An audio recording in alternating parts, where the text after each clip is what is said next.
In Batman Arkham Asylum, we really wanted Batman to face the worst night of his life. The story is probably one of Batman's biggest challenges.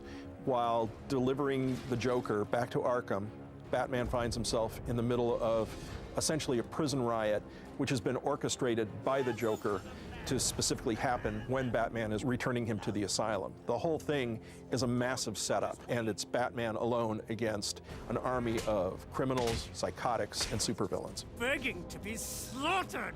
We wanted to create a game that was in a dark, gritty environment. Arkham Asylum really lends itself to that.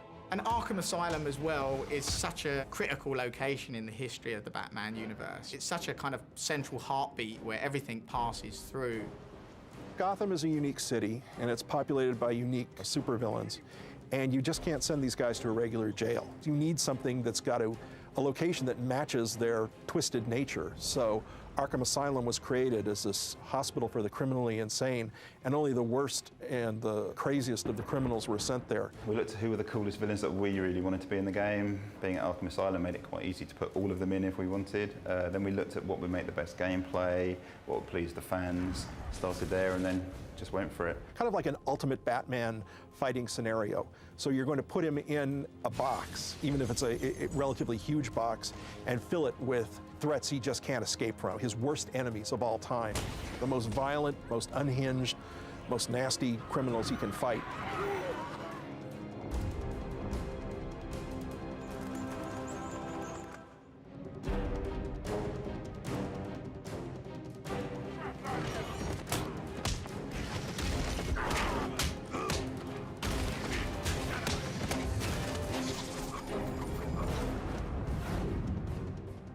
It's really important to us that when you pick up the pad, Batman, if he's taking 4, 5, 6 henchmen on, he doesn't have a lot of trouble. I mean, he's a highly trained martial artist. He can take these guys out with no problems. So we really wanted the player to feel that power.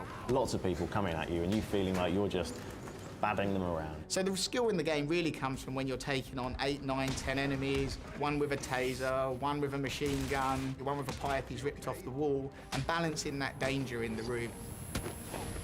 We looked at introducing what we call the invisible predator mechanic. Now, this mechanic allows Batman to move around in the rafters of a building without the enemies even knowing he's there, and he can study where they're moving and choose when and how to take them down. And that whole kind of preparedness of Batman is a really important part of his character as well. We really want to achieve a feeling that you're creating fear in the enemies, that you're really having an emotional impact on them, that they're reacting to the fact that they can't see you and you're Batman and you really are picking them off and kind of playing with them. We really wanted gadgets that represented not only Batman's navigational skills, but also gadgets that allowed Batman to interact in new ways with the enemies in combat and also in Predator as he's moving around.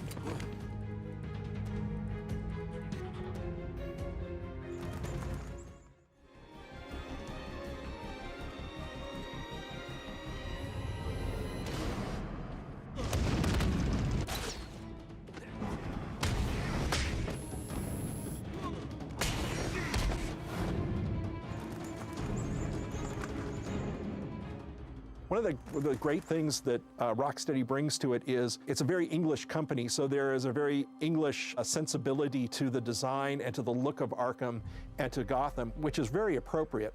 When we started the project, that we wanted quality to be, paramount. It had to be paramount because people love the characters. Because we had that much experience, we knew what we wanted to do from the start.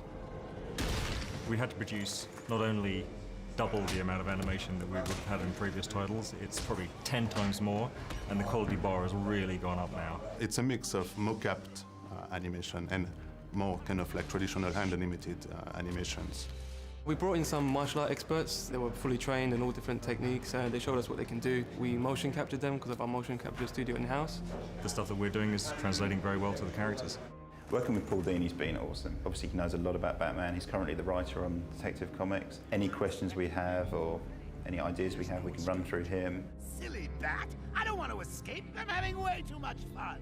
These guys get it so much. This is just Batman's world. Rocksteady taking on that challenge. It's half exciting and half terrifying. You know, the burden's out there that the world wants a great Batman game, and to be honest, we all want a great Batman game. So that's, you know, that's the inspiration as well for us, is that it just deserves, he's such a cultural icon, he deserves a game to match.